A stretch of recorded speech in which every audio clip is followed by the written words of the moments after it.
tous ceux qui ont été rejetés par les hommes de la Bible sont des personnes que Dieu a utilisées.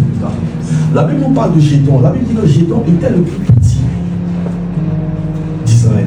Et la Bible précise que non seulement il était le plus petit d'Israël, mais il était dans la famille la plus pauvre d'Israël et dans la tribu la plus petite d'Israël. Donc en fait, tout défavorisait Gédéon. Mais la Bible dit qu'un jour, pendant qu'il était en train d'écraser le fourneau, un ange du Seigneur lui apparaît. Je prie qu'un ange du Seigneur vienne. Et quand cet ange apparaît, l'ange regarde Gédéon. Ce Gédéon qui était petit, ce Gédéon qui était misérable, ce Gédéon qui ne ressemblait à rien, ce Gédéon qui apparemment n'avait pas de potentialité. Il le regarde et lui dit, tu es un vaillant héros. Et il lui dit, c'est avec toi que le Seigneur va délivrer Israël et délivrer ta famille. Je suis venu dire à une personne, c'est à partir de toi que la délivrance de ta famille. Amen. Mais laisse-moi te dire que Jésus-Christ a un plan merveilleux pour toi. C'est ta voix, je suis venu te secouer, te dire qu'il y a un plan merveilleux de Dieu dans ta vie.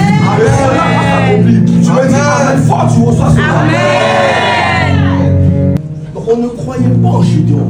Les hommes ne croyaient pas en Gédéon. Cependant, Dieu croyait en lui. Je vais te dire une chose. C'est le fait que tu as Jésus dans ta vie te dit que tu es quelqu'un de particulier. Dieu ne regarde pas ta taille. Vous savez, j'observe que généralement Dieu ne prend pas les qualifiés, mais il qualifie des inqualifiés et il les capables de faire des choses extraordinaires. Vous savez, généralement, lorsque tu rencontres le Seigneur, tu commences à vivre très souvent des difficultés.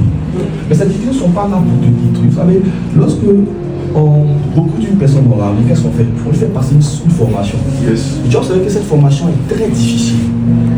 Donc tu vas avoir des militaires qu'on va rouler dans la boue, qu'on va mettre dans des situations terribles.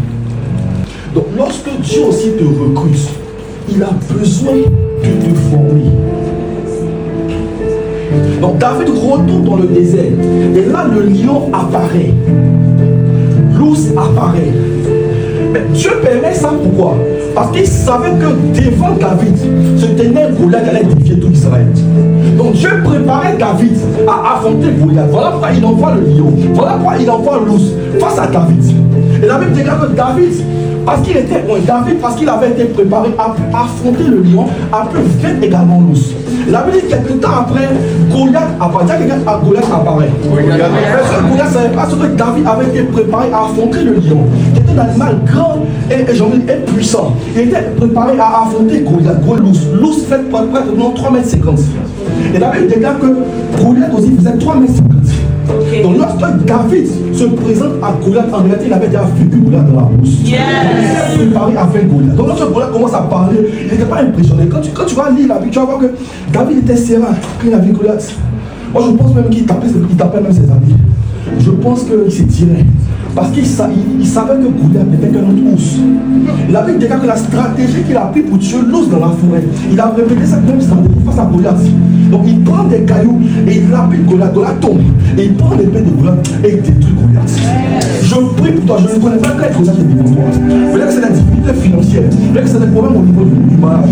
Mais je prie que Dieu te voie, te donne la force à battre ce gars de l'homme. Si la même force, tu le fasses. Amen. Tu le fasses. Amen.